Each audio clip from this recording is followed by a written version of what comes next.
விளையாடுற வயசுல விளையாடுங்க, ஓடுற வயசுல ஓடுங்க, சம்பாதிக்கிற வயசுல சம்பாதிங்க.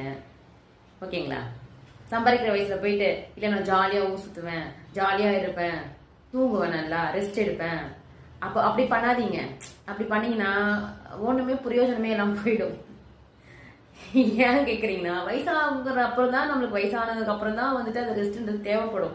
அப்பதான் வந்துட்டு நம்மளுக்கு பிளட் சர்க்குலேஷன் எல்லாமே கம்மியாயிடும், நாடி நரம்பு எல்லாம் அடங்கி போயிட்டு இருக்கும். அப்ப போயிட்டு நம்மளால ஓடி உழைச்சி சம்பாரிச்சு நம்ம வயிற்றுக்கு சாப்பிட முடியாது. என்ன இப்போ எத்தனை நாளைக்கு இருக்க போறோம் அப்படின்னு சொல்லுவாங்க சில பேர். இருக்கிற வரைக்கும் நம்மளுக்கு பூவாக்கு எங்க போவோம்? நம்ம உழைச்சி நம்ம சம்பாதிச்சு நம்ம சேர்த்து வச்சிருந்தாதான் நம்ம வயசான காலத்துலயோ இல்ல முடியாத நேரத்துலயோ நம்மளால அதை எடுத்து செலவு பண்ணி நம்ம வாழ்க்கையை நம்மளால வாழ்ந்துக்க முடியும், இன்னொருத்தவங்க கையை எதிர்பார்க்காம. சரிங்களா?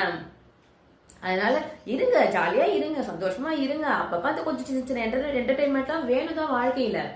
அதுக்காக வந்துட்டு நான் எப்பவுமே தூங்கிட்டே இருப்பேன், நான் எப்பவுமே ஜாலியா ஊர் சுத்திட்டு தான் இருப்பேன், எனக்கு எந்த பொறுப்புமே இருக்க வேண்டாம், எனக்கு கமிட்மெண்ட்டே வேண்டாம் அப்படின்னு சொன்னா நம்ம வாழ்க்கையில நம்ம வாழறது நமக்கு ஒண்ணுமே இருக்காது நாளைக்கு.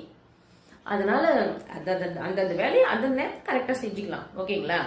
அது யாருக்கும் அந்த கஷ்டமா இருக்க போறது இல்லைங்களா? நம்மளால முடிஞ்ச அளவுக்கு நம்ம யாருக்கும் பாரம் இல்லாம நம்ம இருந்துக்கணும்.